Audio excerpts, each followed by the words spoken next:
pada malam yang berbahagia ni kita menyambung kembali kuliah dan pengajian kita mengenai Palestin dan Masjid Aqsa. Dan malam ni tajuk kita mengenai Kerajaan Bani Utsmaniyah. Kerajaan Bani Utsmaniyah. Tuan-tuan muslimin muslimat sekalian, sebelum kita mula, kita murajaah sikit kelas yang lepas. Okey, yang lepas kita bincang mengenai kerajaan Nasrani. Dulu kerajaan Nasrani ni dia dipimpin oleh orang Rom. Okey, jadi Maharaja Rom pada tahun 300 Masihi memeluk agama Nasrani, namanya iaitu Konstantin. Okey, kemudian orang-orang Rom maknanya telah dikalahkan sedikit demi sedikit tanahnya oleh orang-orang Islam pada peperangan yang berlaku pada tahun 636 Masihi, zaman Sayyidina Umar. Okey, 636 Masihi ni ada dua peperangan yang besar, satu orang Rom, satu orang Parsi. Dua perang, satu Rom, satu Parsi. Parsi tombang secara total. Selepas itu Rom maknanya belum tombang lagi sehinggalah pada Konstantinopel. Okey, 636 Masihi. Okey, kemudian selepas tanah-tanah Rom ni mula ditawan, orang-orang Nasrani dah tak percaya dah bahawa Rom boleh menjaga agama Nasrani. Jadi timbul dua kuasa, iaitu Perancis dan British ataupun England. Perancis dan British, dia kata okey, tak apa, kitalah jaga agama Nasrani. Okey, kemuncaknya iaitu berlaku peperangan salib pada tahun 1099 Masihi, apabila maknanya orang-orang salib dapat menawan kota dapat menawan kota Baitul Maqdis 1099 Masihi. Ketika orang Perancis maknanya memerintah Jerusalem, jadi mereka sampai, mereka bunuh 70,000 orang Islam di sana tu. Kita dah belajar pada minggu yang lepas. Kemudian tentera salib yang dipimpin oleh orang Perancis yang terakhir iaitu Guy de Lusignan kalah pada Salahuddin Al-Ayyubi pada 1187 Masihi. Jadi ketika dia kalah, maka England datang ke Baitul Maqdis dipimpin oleh seorang raja bernama Richard the Lionheart. Okey, tetapi Richard the Lionheart dimotivate sebab sampai tak berapa lama dekat Jerusalem dia sakit. Jadi Salahuddin Al-Ayyubi yang merawat dia tu. Salahuddin Al-Ayyubi merawat dia. Jadi ketika dia dah baik, maka dia kata, okey doktor ataupun tabib, apa yang kau mahu? Dia kata, ulurkan tangan kananmu. Maka ketika dia nak mengulurkan tangan, kalau kau nak tangan aku boleh, tapi jangan dua belah, sebelah pun boleh, aku tak kisah sebab aku baik dah. Sebab sebelah lagi aku nak berlawan dengan Salahuddin Al-Ayyubi. Maka Salahuddin kata, hulurkan tangan kananmu.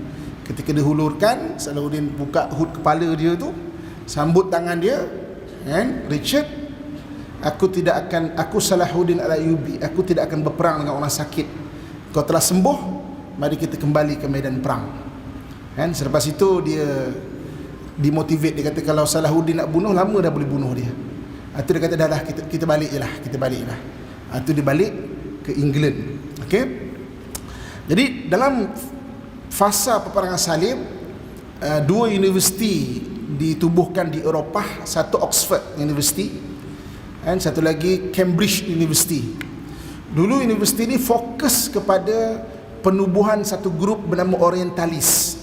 Orientalis ni iaitu macam mana nak mengkaji bangsa-bangsa Muslim dan nak lemahkan dia di dalam. Okey, macam mana mengkaji bangsa-bangsa Muslim, Orientalis ni. Jadi Oxford dengan Cambridge ni dulu tak ada pengajian-pengajian yang besar-besar. Fokusnya lebih kepada Orientalis tu sendiri. Akhirnya mereka dapat tahu bahawa orang Islam ni tak boleh nak dikalahkan dengan senjata, kerana dalam Islam ada modul mencintai Mati lebih daripada mencintai kehidupan. Macam mana nak kalahkan orang Islam? Mencintai akhirat lebih daripada mencintai dunia. Nak kalahkan macam mana? Maknanya orang salib berperang dengan orang yang nak mati. Orang salib perang nak hidup, ni perang nak mati. Macam mana nak kalahkan? Jadi tu yang dia kata, tak boleh, kita tak boleh nak lawan dia betul-betul. Sebab tu orang yang paling faham mengenai bangsa Muslim adalah orang British. Sebab tu kalau kita tengok lepas tu, orang British tak ada bertempur depan-depan. Dia tipu dengan perjanjian-perjanjian. Mana-mana dunia Islam kita tengok, sama ada di Parsi, ada perjanjian Duran, perjanjian Sykes-Picot, dekat negara Arab, pecah dua negara Arab. Belah kita ni pun perjanjian maknanya Anglo-Dutch, pun sama juga. Kemudian dia buat perjanjian Pangko. Dia tak perang betul-betul. Jadi maknanya bangsa Eropah yang lain dia tak faham benda ni. Spanyol tak faham, Portugis tak faham, Belanda tak faham. Dia perang memang berlawan betul-betul lah. Tu kita tengok macam mana kalau bahaya orang Melayu kita ni, Belanda maknanya memang berhadapan dengan orang Melayu betul-betul, memang tak terkalah lah, kalah dan menang tu silih berganti. Bagi orang Belanda, Portugis pun surrender dan sebagainya. Jadi maknanya British. Sebab kita kena faham kenapa British paling faham. Sebab akhirnya nanti kita akan nampak bagaimana akhirnya dia yang maknanya merancang untuk maknanya melepaskan Baitul Maqdis tu kepada Yahudi. Okey. Tuan-tuan muslimin muslimat yang dirahmati Allah sekalian. Okey. Sebelum saya teruskan untuk tajuk malam ni, saya nak siapa-siapa yang ada salinan buat satu khas muka surat. Satu khas muka surat, bagikan muka surat tu dengan 10 mana 10 tik lah. 1 2 3 4 5 6 7 8 9 10. Okey, buat sekarang. Siapa yang ada satu tanah, siapa yang tak ada hafal. Siapa yang tak ada hafal. 10 tik tu. 1 2 3 4 5 6 7 8 9. Mana 10 tik? Okey. Di setiap satu tik tu tulis huruf ini. Sebelum kita nak terus ni, saya nak kita tulis huruf ini, baru tuan-tuan nanti akan boleh dapat dekat mana kita akan cerita seterusnya. Okey. Tik pertama huruf O. Tik kedua huruf O. Tik ketiga huruf M. Okey. Tik seterusnya huruf B. Huruf B. Kemudian tiga seterusnya huruf M.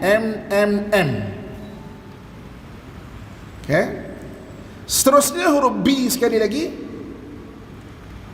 Dua yang akhir huruf S. S. Cukup 10? Kita lebih itu? Cukup Okey, ulang sekali lagi. Huruf pertama apa? O. Kedua O. Ketiga M. Seterusnya B, M, B, S. Okey. Saya nak kita menyanyi sikit di setiap O-M-M tu. Okey. Dengar saya nyanyi dulu, kemudian kita nak ikut buat 3 kali lah. Kemudian tuan-tuan perempuan yang menyanyi dulu, bukan menyanyi lah, menasyidkan lah ya.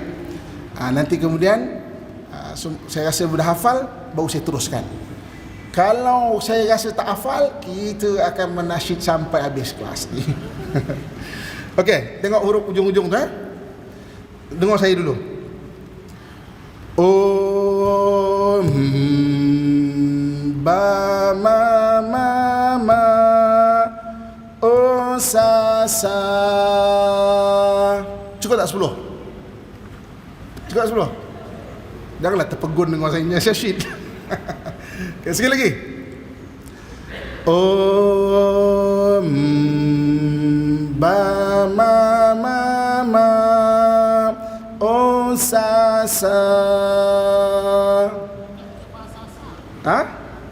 Sorry, maaf. Ba sa. Saja je saya nak tengok betul lah gitu. Okay, sekali lagi. Depan kita ikut. Om, Om, Ba Ma Ma Ma, Ba Sa Sa. Okey. 1, 2, 3.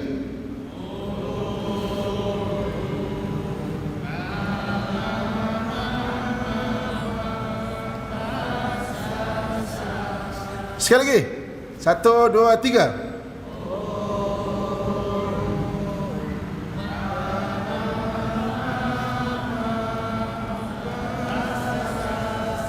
Okey, last. 1, 2, 3.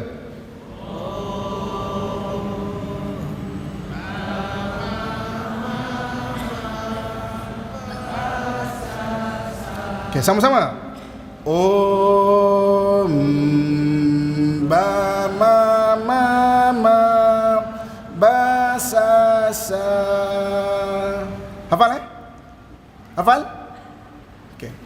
Sekarang O yang pertama, tuliskan itu yang kita nyanyikan ni adalah untuk menghafal 10 sultan pertama dalam kerajaan Uthmaniyah. O pertama tu Osman. Osman, tuliskan. O yang kedua Orhan. Orhan, nanti baru kita akan nampak. Kalau orang cerita sebut kita nampak kat mana. Orhan. Kemudian huruf M. Murad, Sultan Murad. Okey. Kemudian huruf Ba, Bayazid, Sultan Bayazid. Okey. Kemudian 3M seterusnya. Ma betul. Muhammad, Murad dan Muhammad. Okey. Muhammad, Murad dan Muhammad. Okey. Kemudian seterusnya Ba, betul? Sekali lagi Bayazid. Sekali lagi Bayazid. Sekali lagi Bayazid. Muhammad, Murad, Muhammad. 3. Kemudian Bayazid. Kemudian Ba Sa Sa, betul? Salim dan yang terakhir Sa, Sulaiman. Okey. Jadi at least kita boleh hafal maksudnya sebab apa tahu? Dalam hadis yang disebut afatul ilmi nisyanun. Lenyapnya ilmu itu kerana lupa. Jadi kaedah menghafal ni ada macam-macam kaedah. Okey, antaranya dengan kita nasyidkan dia. Macam contohlah Asmaul Husna, nak hafal 99 nama, mana nak hafal, tapi ada nasyid dia kita boleh hafal. Asmaul Nabi, kalau lepas tu kita ada Asmaul Nabi 201 nama. Macam mana nak hafal kan? Tapi ada nasyid dia kita boleh hafal. Okey, Osman, Orhan, Murad, Bayazid, Muhammad, Murad, Muhammad, Bayazid, Salim, Sulaiman. Okey, sekali lagi kita nasyid lagi. Wahid, 1, 2, 3. Om Ba Ma Ma Ma, Ba Sa Sa. Okey. Okey, tutup, cuba tutup. Okey. Tutup. Okey.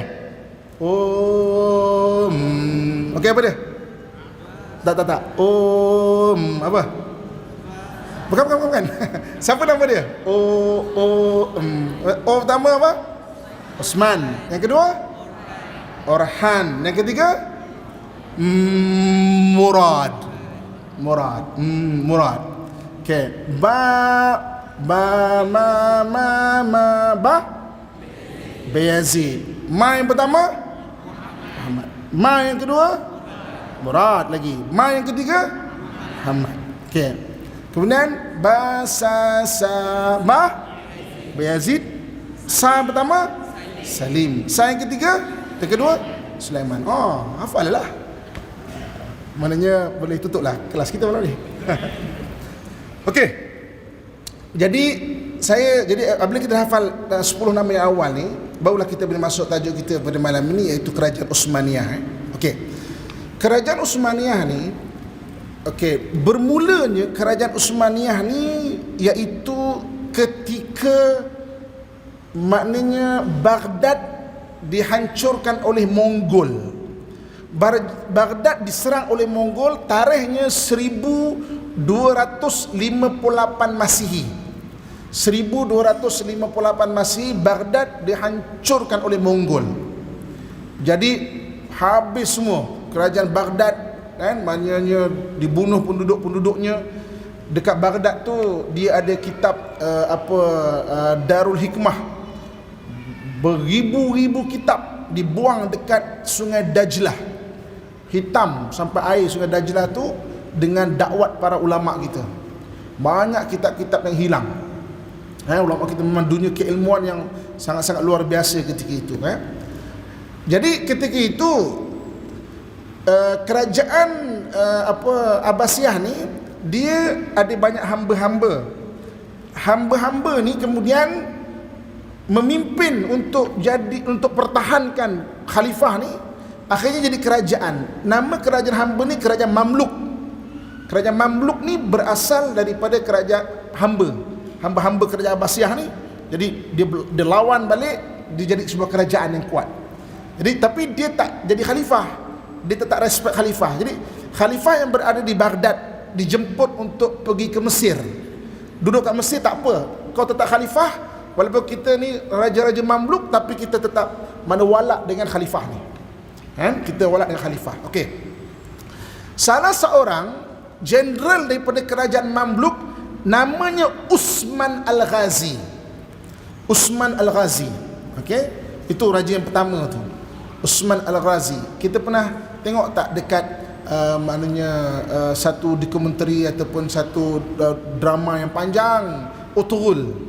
Utughul tu bapaknya Uthman Al-Ghazi. Jadi dia orang ni memang daripada kerajaan Mamluk. Jadi mana dialah yang memulakan kerajaan Uthmaniyah. Sebab tu diistilahkan nama kerajaan Uthmaniyah tu daripada kerajaan pertama, Uthman Al-Ghazi. Okey. Okey. Kemudian yang ketujuh, raja ketujuh siapa nama? Raja ketujuh siapa nama? Muhammad. Raja ketujuh Muhammad inilah Muhammad Al-Fatih. Raja ketujuh tu Muhammad Al-Fatih. Raja ketujuh Muhammad Al-Fatih. Jadi mana kerajaan Uthmaniyah ada, kerajaan Mamluk ada, dan khalifah kerajaan Abbasiyah. Okey. Sultan ke-9 siapa nama dia? Sultan Salim. Di zaman Sultan Salim inilah khalifah terakhir Abbasiyah. Khalifah terakhir Abbasiyah menyerahkan khalifah itu kepada Sultan Salim. Maka Sultan Salim bermulalah khalifah berpindah daripada Abbasiyah kepada Uthmaniyah. Raja yang ke-9 pada 1517. 1517. 1517. Melaka tombang bila? 1511. Maknanya ketika itu Melaka dah ada hubungan dengan Uthmaniyah, tapi bukan sebagai khalifah lagi, sebagai sama-sama kawan sultan. Sebab tu kenapa cakap, kenapa Melaka tak tunjuk pada khalifah? Sebab pada waktu tu kawan-kawan sultan, sama-sama sultan. Okey. Raja ke-6 siapa nama dia? Sultan Murad. Sultan Murad. Sultan Murad ni maknanya ayahnya Muhammad Al-Fatih. Ayah Muhammad Al-Fatih. Okey. Sultan Murad awal kurun ke-14 dia mengirimkan 3 orang pendakwah. 3 orang pendakwah pergi ke Nusantara ini. 3 orang pendakwah pergi ke Nusantara ini, namanya Syekh Malik Ibrahim, Maulana Malik Ibrahim, Maulana Ishaq, dan Maulana Muhammad. 3 orang pendakwah diutus ke Nusantara. Sama-sama kesultanan raja ni. Balik-balik bagi report dekat Sultan Murad. Dia kata dekat Nusantara ni dulu ada 2 tanah. Satu tanah Melayu, satu tanah Jawa. Nusantara ni ada 2 tanah dulu, tanah Melayu dan tanah Jawa. British dia tulis Malay Archipelago dan Jawa Archipelago. Malay Archipelago ni tanah Melayu ni Sumatera tu tanah Melayu, semenanjung tanah Melayu sampai ke Champa, dan kepulauan Melayu. Kepulauan Melayu ni kepulauan Kalimantan tu semua kerajaan Melayu, kepulauan Sulawesi, begitu juga itu semua tanah Melayu. Nanti tuan-tuan search lah apa tu tanah Melayu, sampai kepada selatan Filipina tu. Tanah Jawa bermula daripada kalau sekarang Jakarta ke bawah lah, Jakarta ke bawah tu, itu tanah Jawa. Okey, jadi dia balik, dia kata Sultan, tanah Melayu dah banyak settle, dah ada kerajaan-kerajaan Islam.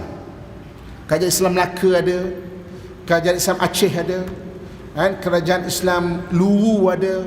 Luwu ni Sulawesi, Bugis lah. Kerajaan Islam di Banjar ada, Banjar Kalimantan.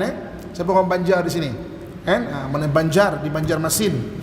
Kerajaan Islam maknanya dah merata-rata lah, kerajaan Islam dah ada. Yang belum ada Islam adalah di tanah Jawa.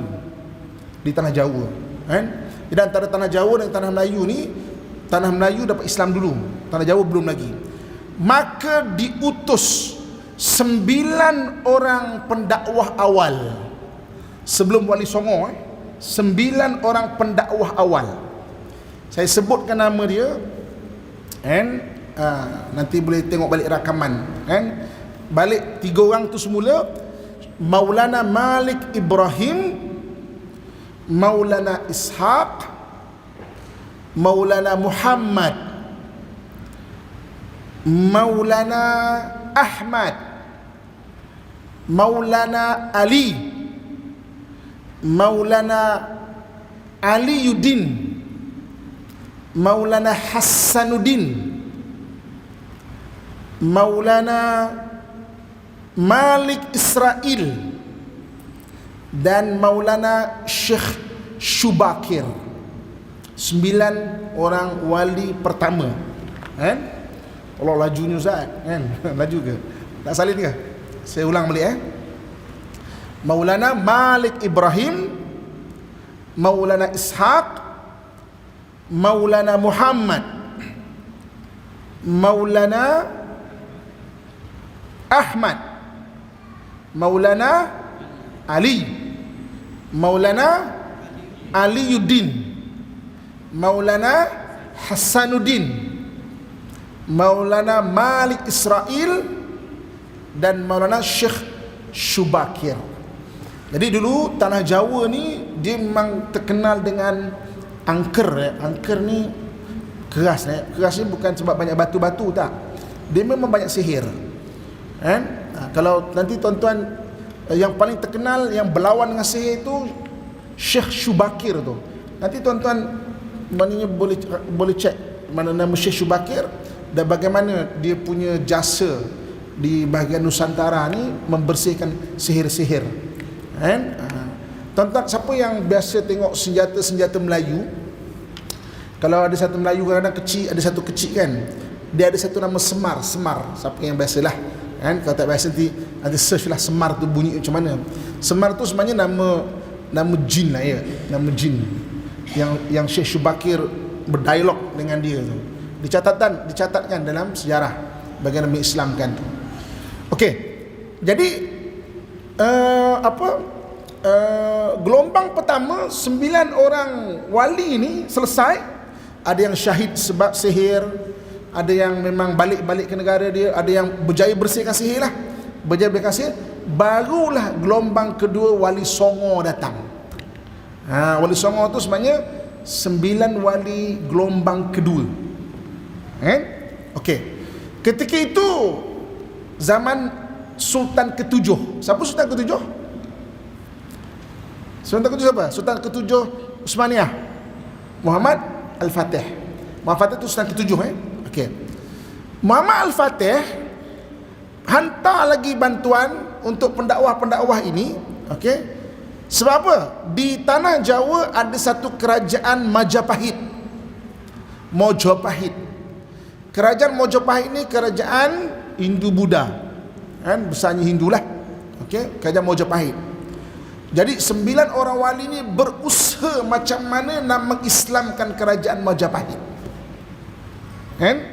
Akhirnya mereka berjaya mengislamkan kerajaan Majapahit. Salah seorang pangeran ataupun maknanya putera Majapahit bernama Senopati Jimbun.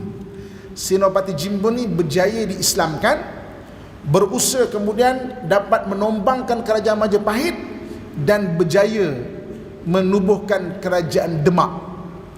Maka kejayaan menombangkan Majapahit dan berjaya menubuhkan kerajaan pertama Islam di tanah Jawa, Senopati Jimbun digelar sebagai Al-Fatah. Dan kalaulah di bahagian timur tengah sana ada Al-Fatih, kenapa Muhammad digelar Al-Fatih? Sebab berjaya mengalahkan kerajaan salib Konstantinopel. Di sini digelar Al-Fatah kerana berjaya menombangkan kerajaan Majapahit. Jadi di sana ada Al-Fatah, di sana ada Al-Fatih, kita ada Al-Fatah di sini. Kan? Sebab itu banyak juga jasa-jasa orang Melayu yang maksudnya sama-sama dalam mengislamkan bahagian-bahagian tanah Jawa.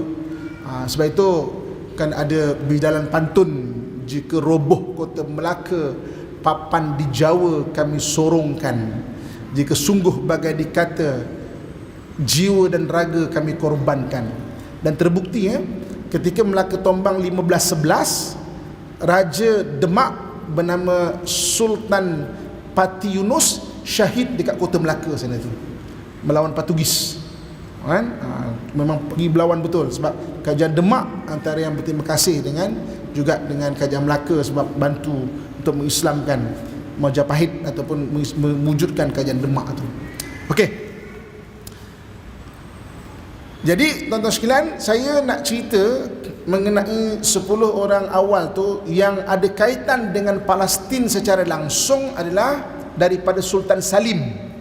Sultan Salim Jadi ketika Sultan Salim tu, kerajaan Abbasiyah menyerahkan maknanya khalifah itu kepada Sultan Salim pada 1517.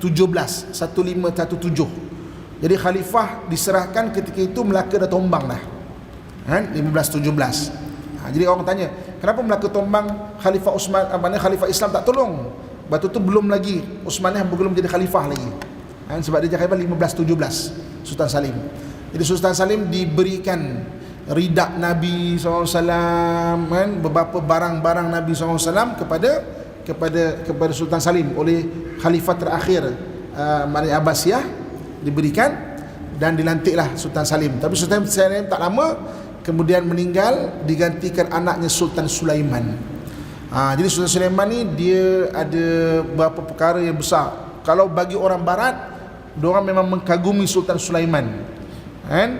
Sultan Sulaiman ni pernah maknanya sampai tawan negara-negara salib, negara-negara Eropah tu, sampai ke atas tu.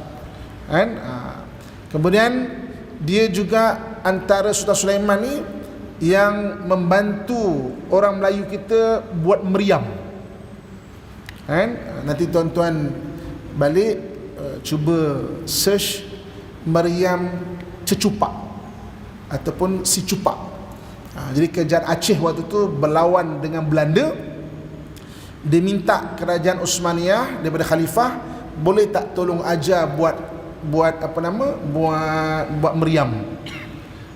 Jadi diorang tu pergi bawa rempah-rempah, ladi hitam apa semua. Sampai dekat sana, Sultan Sulaiman sedang pergi berperang, tak jumpa. Jadi untuk sara hidup kat sana, dia jual sikit rempah tu kan, bahagian kita kan terkenal rempah. Jual sikit, sampai tinggal secupak aja. Baru Sultan Sulaiman balik dapat jumpa tuanku, tinggal secupak aja ni. Maka Sultan Sulaiman pun tengok, apa kesian dia orang ni kan. Nak apa? Boleh tak ajar buat meriam? Maka itu yang betul-betul meriam dibuat betul-betul ketika zaman Sultan Sulaiman bagi orang Melayu kita ni lah. Kemudian Sultan Sulaiman ini juga adalah orang yang membangunkan betul-betul tembok Baitul Maqdis tu. Tembok Baitul Maqdis ni runtuh ketika peperangan salib pada 1187 Masihi itu, 1187 Masihi, runtuh maknanya tembok Baitul Maqdis tu. Jadi Salahuddin Al-Ayyubi ni dia tak nak bangunkan sangat. Dia kata biar, sebab dulu orang salib memang kepung betul-betul, jadi kata biar tembok ni terbuka je kan. Jadi maknanya anytime orang Islam kalau nak datang ke apa semua tak adalah susah sangat.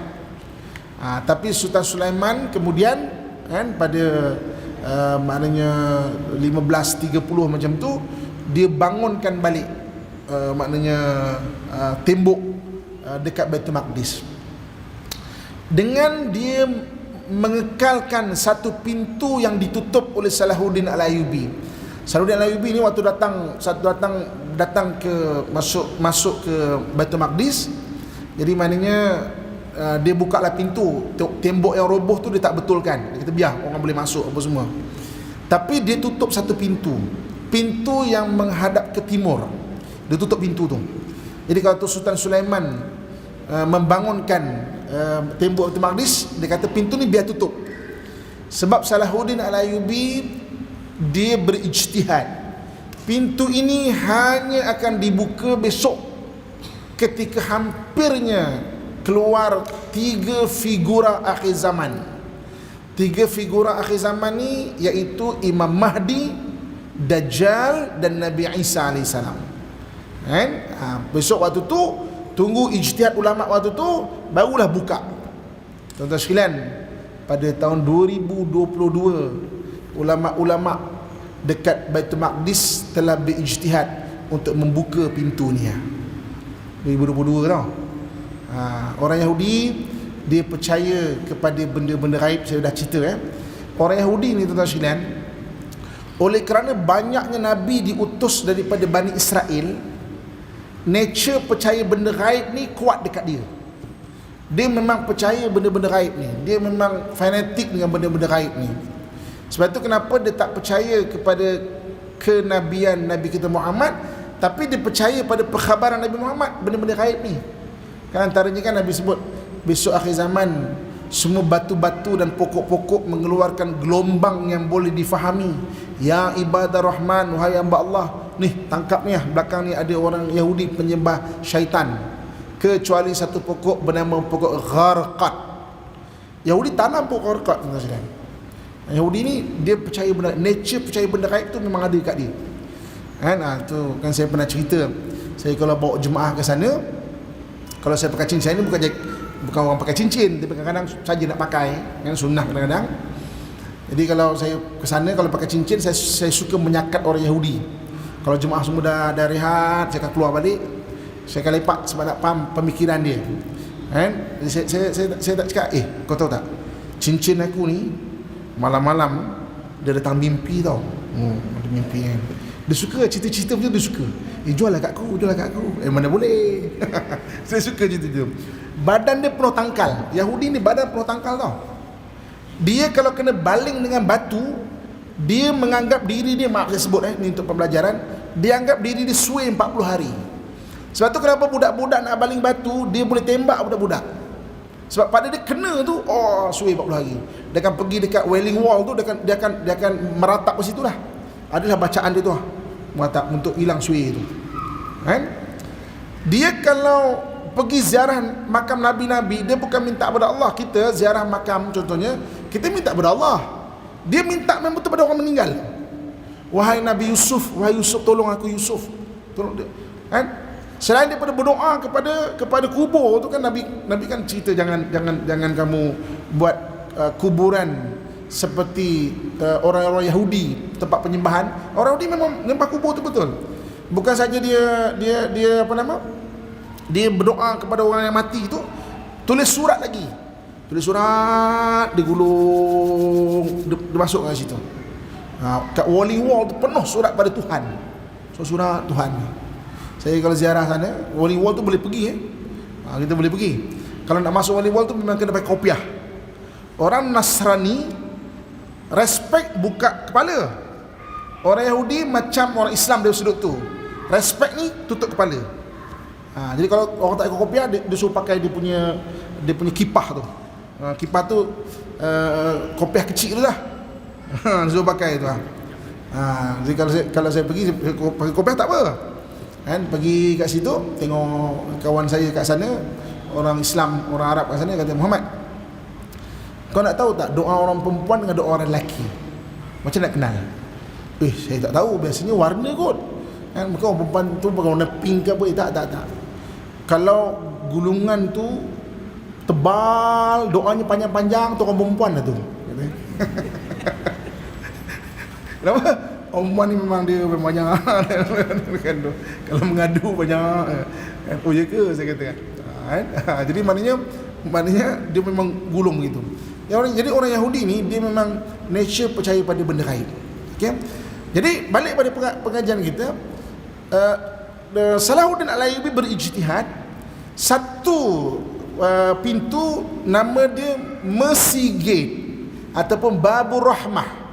Babur Rahmah, Mercy Gate ataupun Babur Rahmah tutup. Besok tunggu ijtihad ulama-ulama, besok dekatnya Imam Mahdi, Nabi Isa dan juga Dajjal, buka pintu ni. 2022 ulama Jerusalem, ulama Baitul Maqdis suruh buka pintu ni. Tapi Yahudi tak bagi buka. Yahudi tahu, Yahudi kan percaya pada benda macam tu, dia tak bagi buka. Kan? Sebab round pertama Imam Mahdi dulu, mana dia orang akan kalah. Jadi dia ni nak dia percaya pada wujudnya satu figura Imam Mahdi, tapi dia nak supaya orang ni tak wujud, biar bunuh awal ke apa, biar tak wujud. Apa tanda-tanda biar tak wujud. Kan? Jadi biar terus keluar Dajjal dia tu, dia punya penyelamat, dia punya Al-Masih tu. Kan? Jadi maknanya itu keyakinan orang-orang Yahudi lah. Tuan-tuan kalau pergi, kita tak kenal tau kat sana muka orang Arab dengan muka orang Yahudi lebih kurang sama saja. Kalau kita nak tahu kedai tu Yahudi ke tak, kedai Yahudi confirm ada tangkal depan pintu dia. Tangkal dia besar ibu jari gini ya. Macam ni, besar jari ni. Dia panggil Mezuzah. Mezuzah tu daripada bahasa Semitik juga daripada A'udzubillah. Mezuzah. Mana pelindung lah bagi dia tu. Mezuzah tu. Confirm ada tangkal. Orang Yahudi kita tak tahu. Jadi orang Yahudi ni dia percaya benda macam tu. Jadi kita kalau cerita benda-benda gaib tu dia suka dengar macam tu kan. Saya kan pernah tanya Ariel Sharon, kan koma dekat 5 tahun. Saya tanya, come on, kau punya perubatan bukan rendah antara yang tinggi kat dunia. Kau tahu brain death, mati dah kira. Apa pasal kau simpan lagi? Dia kata tak. Ariel Sharon ni kena sihir dengan orang Islam. Kita tengah cuba ubat sihir. Dia kata macam tu. Lepas 5 tahun dia ikhtiar mati. Saya tanya, apa macam? Tak boleh ubat sihir? Sihir orang Islam ni kuat lah, tak boleh lawan sihir orang Islam. Dia percaya benda-benda macam tu. Dia percaya. Jadi tuan-tuan sekalian, jadi maknanya orang-orang Yahudi tu dia sebab tu memang sekarang pun dia menunggu Masayah. Masayah tu Al-Masih, bahasa dia Masayah lah, Al-Masih Dajjal tu. Dia memang tunggu dan dia yakin. Baru ni kan Benjamin Netanyahu terus terang dah, Perdana Menteri sebelum ni tak sebut, sekarang ni dia memang sebut terang je. Kita tunggu Masayah kita ni, kebangkitan Masayah tu Dajjal kan? Dan Dajjal ni tuan-tuan sekalian, dalam hadis Nabi SAW Nabi pun sebut kan, bahawa dia bermula dengan satu grup sahabat, waktu tu dia belum Islam lagi, namanya Tamim Ad-Dari. Tamim Ad-Dari ni seorang sahabat, nanti tuan-tuan search dah baca selanjutnya. Dia belayar heading dia ke timur. Tiba-tiba heading dia hilang, dia sesat dan terdampar di kepulauan-kepulauan. Dekat situlah dia bertemu dengan Dajjal kan, di kepulauan-kepulauan. Tuan-tuan, kalau daripada tanah Arab heading ke timur, yang Thousand Island ni memang tempat kita lah. Tuan-tuan kalau pergi ke Pulauan Riau, ada beratus pulau, dekat 1000 pulau yang diduduki manusia tak sampai 100 pulau. Yang lain tu memang abandon tu lah, memang tak diduduki. Saya tak naklah kata Dajjal tu di tempat kita kan, tapi heading tu memang ke timur dan Tamim Ad-Dari bertemu di pulau kan. Wallahu alam. Tapi itu hadis Nabi. Tamim Ad-Dari pun balik sampai dia cari Nabi. Padahal daripada Yambuk pergi ke Madinah tu lebih kurang 200 kilometer tu. Dia bermula dari Yambuk. Saya kalau bawa orang diver pergi umrah kan, saya akan ajak selesai semua sebelum pergi Mekah, jom kita diving dekat Yambuk. Mula-mula tempat Tamim Ad-Dari tu belayar, bertemu Dajjal. Habis kalau jumpa Dajjal kan Ustaz? Tak, dia ke timur. Kecuali awak tersesat ke timur juga. Okey. Dia diving kat sana. Kat Yambuk tu dia tak ada apa sangat lah, tapi Laut Merah ni visibility dia memang 60 meter tu biasa je lah kan. Okey. Jadi kemudian dia cerita pasal Dajjal, dan Nabi cerita detail pada pasal Dajjal, dan orang Yahudi memang menunggu Dajjal tu. Nanti kita akan cerita detail mengenai Dajjal untuk kelak akan datang. Orang Yahudi dia memang detail mengenai Dajjal. Okey. Kita balik kepada tajuk kita, Kerajaan Uthmaniyah. Okey, 10 yang awal Sultan-Sultan Uthmaniyah ni memang dia menjagalah betul-betul Islam ni, dan mereka itu ahli sunnah wal jamaah. Ahli sunnah wal jamaah. Sebab itu tuan-tuan sekalian, hadis Nabi SAW menyebut tentang Konstantinopel. Nabi kata apa? La tuftihannal Konstantiniyah. Konstantinopel tu mesti akan dapat kepada orang Islam, akan terbuka kepada orang Islam.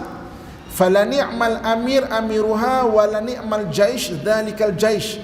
Sebaik-baik pemimpin adalah pemimpin dia, dan sebaik-baik pengikut adalah pengikut dia. Jadi Sultan Muhammad Al-Fatih berjaya menumbangkan kota Konstantinopel. Itulah sebaik-baik raja, dan pengikut dia sebaik-baik pengikut. Kalau tuan-tuan pergi ke Turki, dekat makam dia tu tertulis hadis dia tu, la tuftihannal Konstantiniyah. Kalau kita tengok apakah yang dipegang oleh Sultan Muhammad Al-Fatih, dia adalah ahli sunnah wal jamaah, berpegang kepada mazhab fiqh, ahli sunnah wal jamaah, dan juga bertasawuf, dia bertarekat. Jadi maksudnya ilmu Islam kan akidah, syariat, dan juga tasawuf tu, tiga-tiga tu ada kat dia. Jadi kalau kita nak tengok di situ, kita boleh lihat sebaik-baik tentera pemimpin dan sebaik pengikut adalah pengikut. Okey tuan-tuan sekalian, okay, saya nak pendekkan cerita sampailah di hujung-hujung kurun ke-18. Ketika itu wujud satu gerakan Zionis. Zionis ni diasaskan oleh satu orang bernama Dr.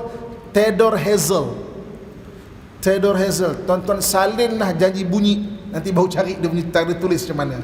Theodor Herzl, dia mengasaskan fahaman Zionis. Apa intipati Zionis? Iaitu penubuhan sebuah negara bagi orang-orang Yahudi. Antara cadangannya Ethiopia, antara cadangannya adalah Jerusalem. Dia pernah bertemu dengan Sultan Uthmaniyah, Khalifah Uthmaniyah, Sultan Abdul Hamid, untuk meminta tanah bahagian dekat Jerusalem. Memang khas untuk orang Islam di sana. Okey. Tetapi kemudian dia bekerjasama dengan British. Ingat tak saya kata British paling faham macam mana cara orang Islam berfikir. Dia tak perang berhadapan. British ni tak banyak peperangan betul-betul dengan orang Islam semenjak daripada kekalahan dia dalam tentera salib. Tuan-tuan tak jumpa, jaranglah betul-betul. Maka dia berhubung dengan ketua orang Arab ketika itu, namanya Syekh Husain. Syekh Husain ni dia kata, Syekh Husain, kamu pimpin seluruh orang Arab untuk buat pemberontakan kepada kerajaan Bani Uthmaniyah. Kalau Uthmaniyah tombang, kita akan lantik kau jadi khalifah. Syekh Husain, okay? Tombang, kita lantik kau jadi khalifah. Nampak tak dia buat perjanjian? Dia tak perang, dia buat perjanjian. Dalam waktu yang sama, pada 1916 jugalah berlaku perjanjian Sykes-Picot. SKYES, Sykes, PICOT, Picot, Sykes-Picot. Sykes-Picot ni perjanjian antara orang British dengan Perancis, kalau Osmaniyah tombang, kita bagi dua negara ni. Dia dah bincang dengan Syekh Hussein, kata nak jadikan Syekh Hussein ni sebagai khalifah. Tapi dalam waktu sama, perjanjian Sepikok, maknanya okey, kalau tombang, kita bagi dua negara ni. Kita bagi-bagilah negara ni antara Perancis dan juga antara British. 1917 berlaku perjanjian Balfour. Balfour punya perjanjian menjanjikan kalau berjayalah tombangkan Osmaniyah, kita akan bagi orang Yahudi ni tanah dekat Jerusalem. Waktu tu Theodor Herzl dah mati dah. Kan? Waktu tu Zionis dah makin besar. Maka tuan-tuan sekalian, takdir Allah Subhanahu wa taala, maka Syekh Hussein berjaya memimpin orang Arab. Seluruh orang Arab mengkhianati Khalifah Utsmaniyah. Hampir keseluruhan orang Arab mengkhianati Utsmaniyah. Lepas tu kalau kita pergi Turki, orang Turki dia ada pepatah mengenai orang Arab ni, kan? Arab iman yok, din mafi, Arab khianat. Perkataan dia, kan? Arab ni maknanya iman yok, maknanya iman tak ada. Din mafi, agama memang tak ada lah. Dan Arab ni khianat. Tapi memang Quran sebut, kan, bahawa al-Arab asyaddul kufra wan nifaq. Orang Arab ni kalau tidak ada iman, paling munafik, paling kufur, paling munafik. Asyaddul kufra wan nifaq, paling pengkhianat. Kan? Sebab tu tuan-tuan sekalian, khianat ini sifat manusia. Kan? Bangsa-bangsa lain pun ada khianat, tapi kelemahan Arab, dia mudah mengkhianati, dia mudah khianat. Perjanjian orang Arab ni itu kelemahan dia. Okey, orang Yahudi kelemahan dia penakut. Quran sebut benda tu, kan? Dia penakut. Dia perang, dia takkan perang direct, dia penakut. Orang Yahudi itu kan, ketika Nabi Musa ajak berperang, dia kata, Musa, izhab anta wa rabbuka faqatila innaha huna qaidun. Kau pergi seorang-seorang boleh tak? Kami nak duduk kat sini je. Nanti dah menang, panggillah kami. Orang Yahudi. Orang Yahudi dia terkenal dengan penakut. Orang Arab terkenal dengan pengkhianatan. Saya pernah cerita kat ceramah saya, orang Melayu ini bukan sebab kita Melayu kita berklaim. Orang Melayu ni terkenal dengan berani. Satu-satunya bangsa British kaji, dalam diri orang Melayu ni dia ada amok. Amok ni maknanya berani. Amok ni bukan bini kita mengamuk, kan? Baling pinggang baling itu mengamuk. Amok ni sampai satu stage dihilang rasa takut. Itu ada kat dalam darah orang Melayu, kan? Dia ada amok, kan? Orang Melayu ni lembut, tapi satu stage dia tak ada takut dah, kan? Ni bukan kita claim tau, ni kajian British pun, tuan-tuan. Perkataan amok dalam dictionary British pun berasal daripada bahasa Melayu, amok tu, kan? Sebab dia kata orang Melayu ni, sebab tu orang Melayu ni dia buat perjanjian, dia tipu sana tipu sini apa semua, dia tak betul-betul sampai satu tahap tu, kan? Ini ada kat kita, tuan-tuan sekalian. Okey, jadi tuan-tuan sekalian, takdir Tuhan 1924 tombang Utsmaniyah kerana dua sebab yang besar. Yang pertama, khianat daripada bangsa Arab. Kemudian dari faktor dalaman, iaitu wujudnya gerakan Kamal Atatürk. Kamal Atatürk, dua gerakan. Jadi kita kadang-kadang tombang Utsmaniyah, kita hanya marah Kamal Atatürk, tapi sebenarnya Kamal Atatürk penyumbang sebahagian lagi, maknanya orang Arab yang khianat. Maka tombang Mac 1924 genap 100 tahun tahun ni kan 2024, genap 100 tahun. Bulan maka Syekh Hussein pun kata, okey, jumpa British, kita maknanya lantik aku jadi khalifah.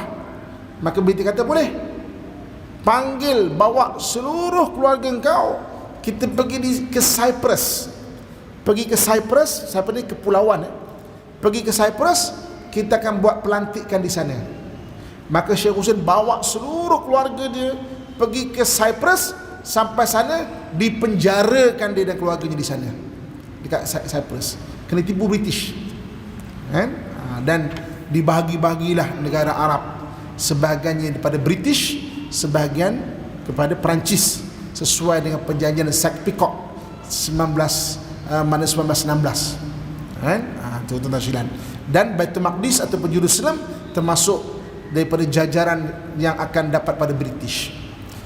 Jadi kemudian British dekat perjanjian Balfour kan 1948 diberi pada orang Yahudi, terus diiktiraf sebagai sebuah negara. Okey.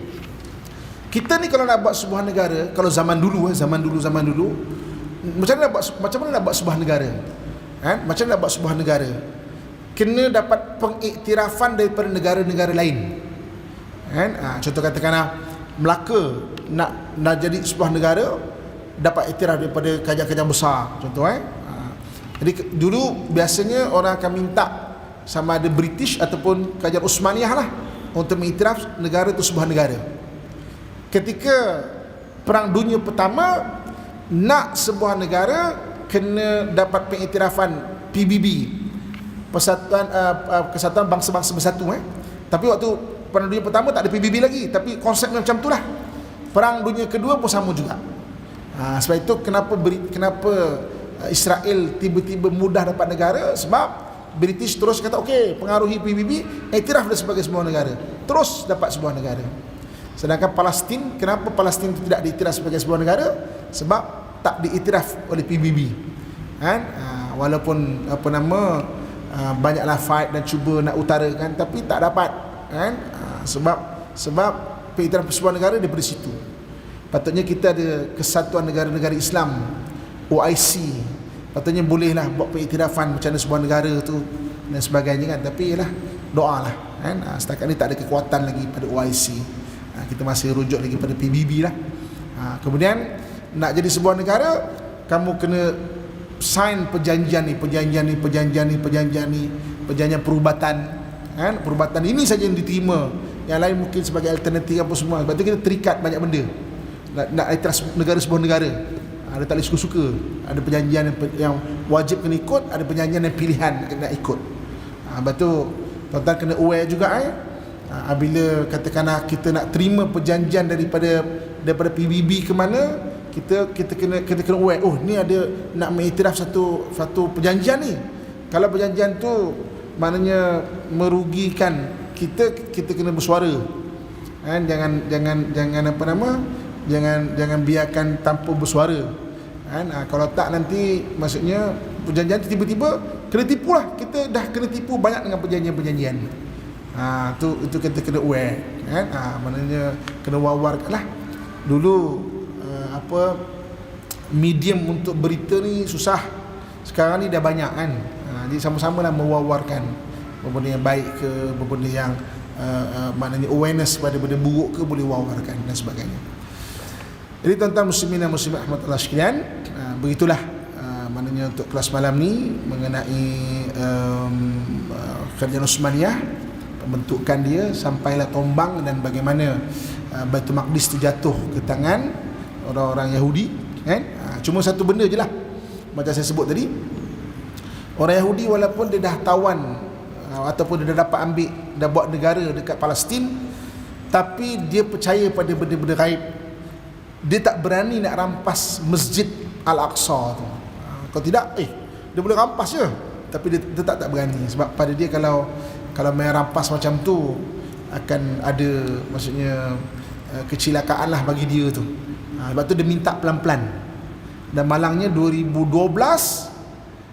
maknanya orang kita mana orang Islam orang Islam bagi hak kepada orang Yahudi boleh masuk ke Masjid Al-Aqsa 1 hari 2 jam. 2012 tak tahulah macam mana. Jadi orang Yahudi 1 hari dah ada 2 jam lah dapat maknanya waktu untuk dekat Masjid Al-Aqsa tu. Tapi bila dah ada waktu, dia makin banyak lah. Tu kita pun kena ada awareness jugalah kan, benda-benda berkaitan mengenai Palestin saja tu. Okey, sekian saja yang baik datang daripada Allah Subhanahu Wa Taala. Yang kurang dan lemah dari kelemahan diri saya sendiri, saya minta ampun dan maaf. Aqulu qauli ma sami'tu, astaghfirullah li wa lakum wa lisairil muslimin fa ya fawzal mustaghfirin wa ya najat taibin. Assalamualaikum warahmatullahi wabarakatuh.